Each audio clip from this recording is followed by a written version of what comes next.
In today's video, I am going to teach you how to fix Google Meet camera failed and not working properly. First, look at your browser window and focus on the address bar. Next to that address, you should see a lock icon or a camera icon.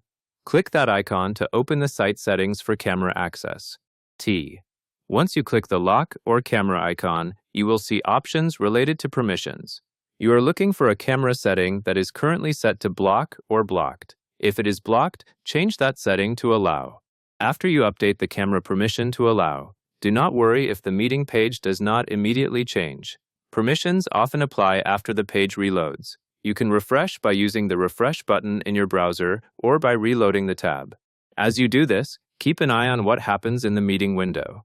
When the page reloads, Google Meet should request or recognize camera access again, and then start showing your video.